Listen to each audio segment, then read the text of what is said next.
ദൂത ഗച്ഛതു. ഒരു ദൂതൻ ഗമിക്കട്ടെ. അല്ലോ സുഗ്രീവ, ഒരു ദൂതനെ പറഞ്ഞേക്കണം. എവിടേക്ക്? രാവണന്റെ അടുത്തേക്ക്.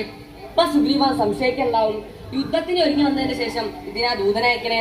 യുദ്ധം തുടങ്ങിയാ പോരേന്ന്. എന്നാണെങ്കിൽ അത് പോരാ. ഒരു യുദ്ധം ഉണ്ടായിട്ട് വിഷമികൾ സുഗ്രീവൻ അറിയാലോ.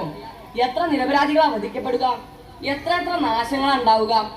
അതുകൊണ്ട് കഴിയുന്നതും യുദ്ധം ഒഴിവാക്കണം തന്നെയാ ഞാൻ നിരീക്ഷിക്കണത്. മാത്രല്ല, ദൂതനയക്കേണ്ട യുദ്ധം തുടങ്ങിയാ വേറേണ്ട വിഷമ്യം എന്താ? യുദ്ധമൊക്കെ കഴിഞ്ഞ് രാവണവധവും കഴിഞ്ഞ് തിരിച്ച് അയോധ്യയിൽ ചെല്ലുമ്പോൾ ജനങ്ങളുടെ ഇടയിൽ പല അഭിപ്രായങ്ങളും ഉണ്ടായി എന്ന് വരും. ആ കേട്ടില്ലേടോ, എന്താ രാമനെ നിഗ്രഹിച്ചുത്രേ. രാമനെ നിഗ്രഹിക്കേ എന്താ കാര്യം? എന്താ രാമന്റെ ഭാര്യ സീതയെ രാവണൻ കട്ടുകൊണ്ട് പോയിന്നോ, തിരിച്ചു കൊടുത്തില്ലാന്നോ ഒക്കെയാണ് കേട്ടത്. ഏയ്, അങ്ങനെയൊന്നുമല്ല ഉണ്ടായത്. രാവണൻ സീതയെ കട്ടിട്ടുമില്ല, തിരിച്ചു കൊടുക്കാണ്ടിരുന്നിട്ടുമില്ല.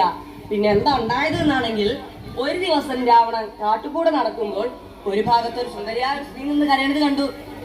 ആരും കൂടെ കാണാനില്ല. അനാഥയാണ് തോന്നി രാവണന്. ദുഷ്ടമൃഗങ്ങൾ ധാരാളമുള്ള സ്ഥലമാണല്ലോ ഈ കാട്. അവിടെ